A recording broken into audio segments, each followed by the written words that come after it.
선악에 관하여 사람은 더 선해질수록 자기 안에 잔존하는 악을 점점 더 명확히 깨닫지만 더 악해질수록 자신의 악을 점점 더 인식하지 못합니다.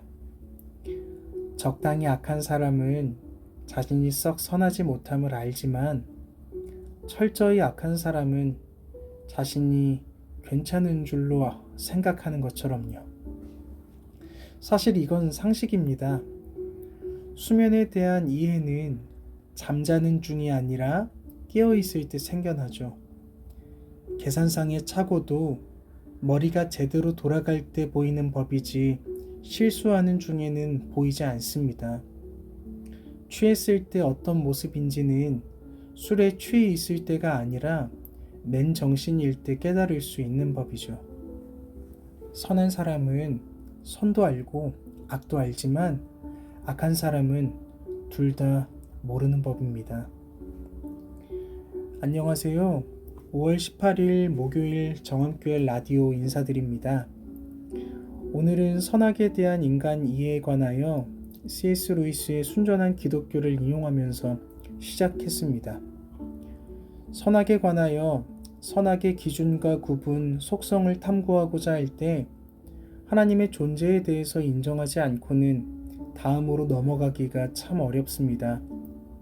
선악에 관해 하나님을 알고 믿는 토대 위에 그 지식의 개념과 실천을 기술하려 하면 말씀의 빛을 따라 실은 굉장히 명료한 이해를 가질 수 있거든요. 하지만 하나님을 인정하지 않는 믿음으로 선악을 따져 물으려 하면 너무 복잡해집니다. 사람이 얼마나 복잡한 존재인지 사회 현상이 그런 사람들의 묶임으로써 얼마나 더 다단해지는지 설명하느라 늘 본질은 비껴가고 허공만 맴돌게 되죠. 그 복잡함을 더 복잡하게 풀어내고 또 명료하게 설명하는 채 하는 세상 지식의 세계 속에서 저와 같이 평범한 일상의 사람들은 자기 존재의 의미와 가치를 점점 더 상실해가는 것 같습니다. 여호와를 인정하는 것만이 우리 모두의 생명과 안전을 위해 유익하다는 사실을 어떻게 호소해야 할까요? 세상의 유일한 차별이 없는 지식, 복음, 차 등에 별 의미를 두지 않아도 되는 이 구원을 얻는 지식을 어떻게 하면 두루 편만하게 전할 수 있을까요? 우리 시대에 시간이 지날수록 점점 더 미련하다고 치부되는 그리스도에 대한 지식과 믿음이 심령이 가난하고 겸손한 사람들에게 여전한 소망으로 일하고 있음을 믿습니다.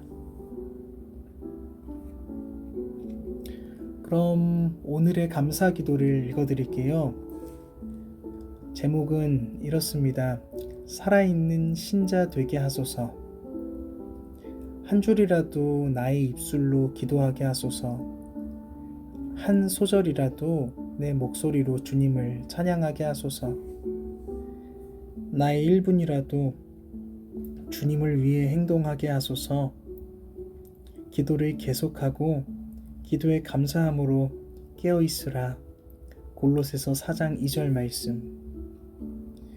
요즘 저는 아침 6시에 교회 예배당에 앉아 홀로 아침 예배를 드리면서 기도의 중요성을 깊이 깨닫고 있습니다.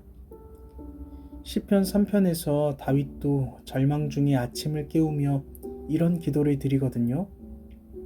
내가 나의 목소리로 여호와께 부르짖으니 그의 성산에서 응답하시는도다. 셀라.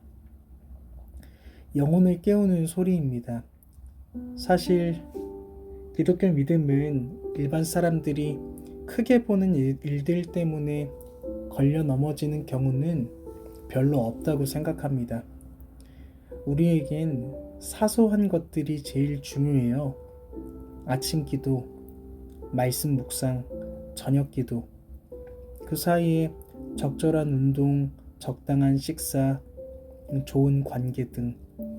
그래서 먹든지 마시든지 무얼 하든지 주님의 영광을 위할 때 우리가 주님 안에서 살아있음으로 기뻐하는 신앙을 누릴 수 있는 것 같습니다.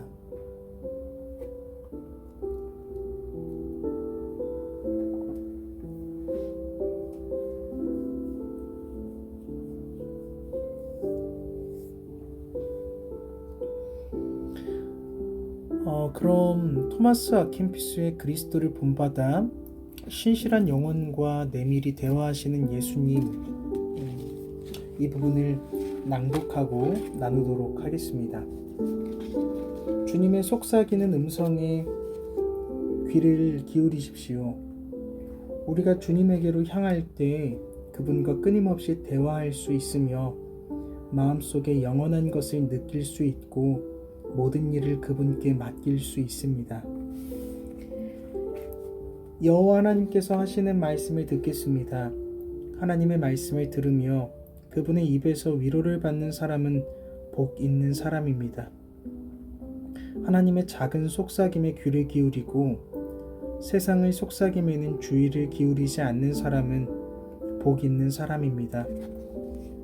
바깥에서 들려오는 소리를 듣지 아니하고 진리를 가르치는 내면의 소리를 듣는 자는 복 있는 사람입니다. 외부 세계에 대하여 눈을 감고 내면 세계에 마음을 두는 사람은 복 있는 사람입니다.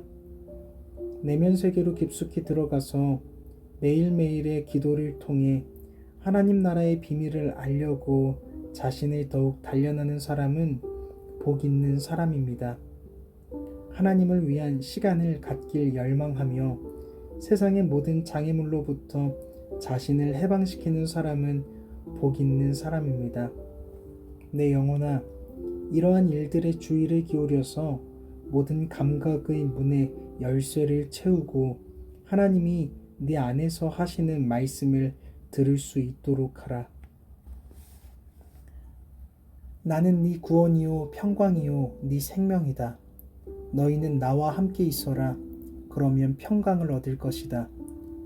일시적인 것에 시간을 낭비하지 말고 영원한 것을 구하라. 일시적인 것은 모두 거짓 환상이 아니냐. 만일 너희가 나에게 버림을 받는다면 세상 모든 피조물이 너희에게 무슨 소용이 있겠느냐. 그러므로 모든 세상적인 것을 제쳐놓고 너희를 창조주에게 돌려주고 나에게 충성하며 내가 받아들일 수 있는 사람이 되라. 그러면 너희는 진정한 축복을 받을 것이다.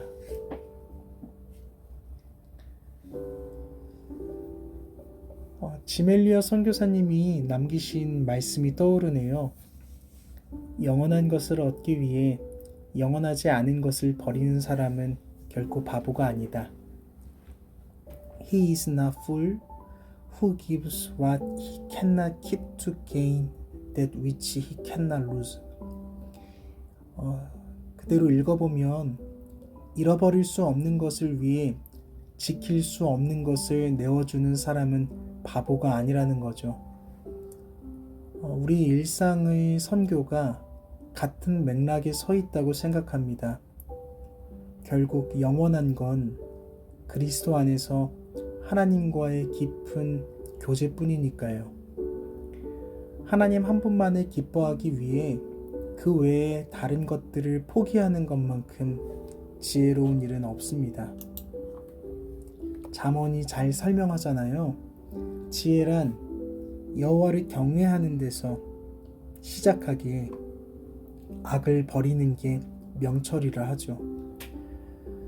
오늘은 여기까지 해야겠네요. 여러분은 어떠세요? 매일 주님과 동행하고 계신가요? 말씀과 기도가 부재한데도 여러분의 삶이 즐겁다면 그 생명은 가장 위험한 상태에 놓여 있다는 거 아시리라 믿습니다. 그러나 말씀과 기도 속에서도 삶이 즐겁지 않다면 그건 끊어야 할 죄악이나 고쳐야 할 관계 또는 행위가 있다는 사인이기도 합니다. 만일 그렇지도 않다면 하나님이 여러분의 어려움을 의인의 고난으로 사용하고 계신 거고요. 이 세상에서 하나님이 사랑하는 자로 부르신 의인의 즐거움은 너무나 확실합니다. 하나님의 말씀을 즐거워하며 주야로 묵상하는 것. 우리 모두 주님과 동행함으로 의로움과 기쁨과 평강을 얻는 하나님의 자녀들이길 원합니다. 평안하세요.